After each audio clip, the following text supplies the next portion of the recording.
এখন কিন্তু ঠিকই বোঝা গেল যে রাজনৈতিক কারণে বাংলাদেশকে দেয়া ২০২০ সালে যে ট্রান্সশিপমেন্ট সুবিধা সেটি বন্ধ করা হয়েছে। ভারতীয় পররাষ্ট্র মন্ত্রণালয়ের মুখপাত্র রণধীর জয়সওয়াল সেটা স্বীকার করেছেন। বলছেন যে প্রতিবেশী দেশের কিছু ঘটনার কারণে এটি বন্ধ করা হয়েছে।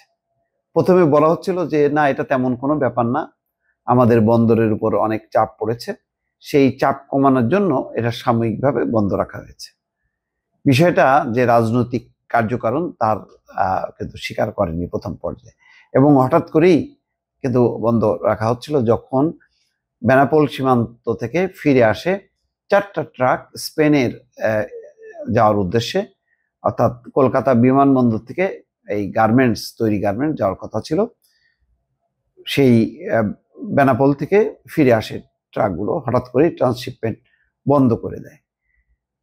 তখন একটি গুঞ্জন ছিল যে আসলে কি কোনো রাজনৈতিক কারণ ছিল কিনা, তখন পর্যন্ত কেউ বলেনি। তখন বলা হচ্ছিল যে না, ভারতীয় ব্যবসায়ীদের দাবির কারণে যে তাদের মালামালি পাঠানো যাচ্ছিল না, বাংলাদেশকে এই সুবিধা দিলে তারা ক্ষতিগ্রস্ত হচ্ছে, সুতরাং এই কারণে তারা বন্ধ রেখেছে। এখন দেখা গেল যে না, এই সুবিধাটা বন্ধ করা হয়েছে বাংলাদেশের কিছু ঘটনার কারণে। কি সেই কারণ, কি কারণ তার ব্যাখ্যা না দিলেও বোঝা যায় যে তার কয়েকদিন আগে, এক সপ্তাহ হয়নি, বিমস্টেকে নরেন্দ্র মোদীর সঙ্গে ডক্টর মোহাম্মদ ইউনূসের যেই বক্তব্য এবং পাল্টাপাল্টি বক্তব্য, শেখ হাসিনাকে ফেরত দেয়া, সীমান্ত হত্যা বন্ধ করা, এই কথাগুলো নরেন্দ্র মোদী পছন্দ করেনি।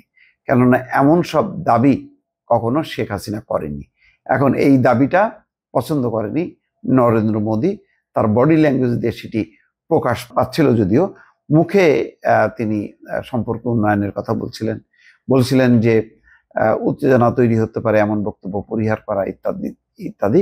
কিন্তু আসলে যে তারা ক্ষোভ ভিতরে, মানে পরাজয়ের একটি ক্ষোভ, 5ই আগস্টের পরাজয়ের ক্ষোভে তারা ফুঁসছিল, সেটি তারা এই ঠিক এক সপ্তাহ যেতে না যেতেই ট্রান্সশিপমেন্ট বন্ধ করার মধ্য দিয়ে সেটি কিন্তু তারা প্রকাশ ঘটালো।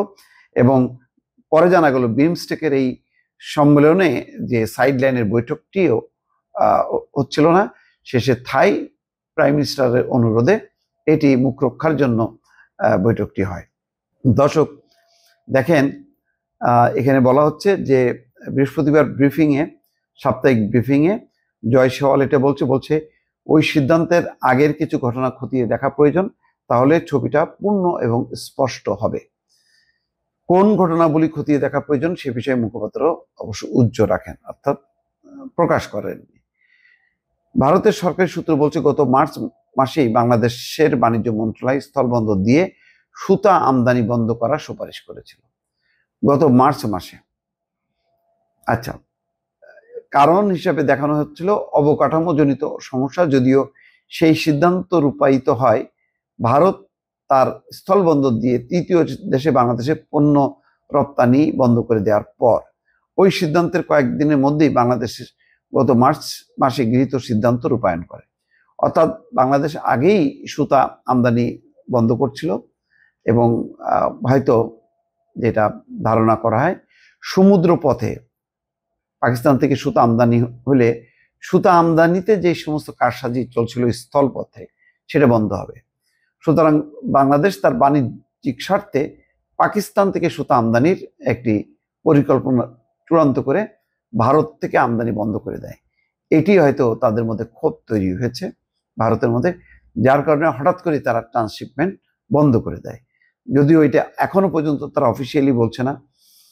পররাষ্ট্র মন্ত্রণালয়ের মুখপাত্র রণধীর জয়সওয়াল অন্য এক প্রসঙ্গ মনে করিয়ে দেন, ভারতের ওই সিদ্ধান্তের আওতায় অবশ্য নেপাল ও ভুটানের মতো স্থল বেষ্টিত রাষ্ট্র পড়ছে না। ওই দুই দেশে বাংলাদেশি পণ্য যথারীতি সরবরাহ হবে, এর ফলে দক্ষিণ এশিয়ায় এর কোনো প্রভাব পড়বে না। অর্থাৎ বলছে যে ওই ট্রান্সশিপমেন্ট বন্ধ হলেও ভারত এবং নেপালে যে স্থলপথে যে বাণিজ্য বাংলাদেশের, সেটা বন্ধ হবে না। শুধুমাত্র তাদের বন্দর ব্যবহার করে ওই যে বিমানে করে গার্মেন্টস পণ্য যাবে, সেটা আর হবে না। তো যাক, ভারত বারবার বলছে যে বাংলাদেশের সঙ্গে এক ইতিবাচক এবং গঠনমূলক সম্পর্ক চাই, গণতান্ত্রিক এবং অন্তর্ভুক্তিমূলক বাংলাদেশ দেখতে ভারত আগ্রহী। মানে ওই ঘুরে ফিরে নির্বাচন দাও, আওয়ামী লীগকে ঢোকাও, যাতে আবার ভারতের এখানে বাংলাদেশে প্রবেশ করতে সুবিধা হয়। এই হচ্ছে তাদের অবস্থা আর কি।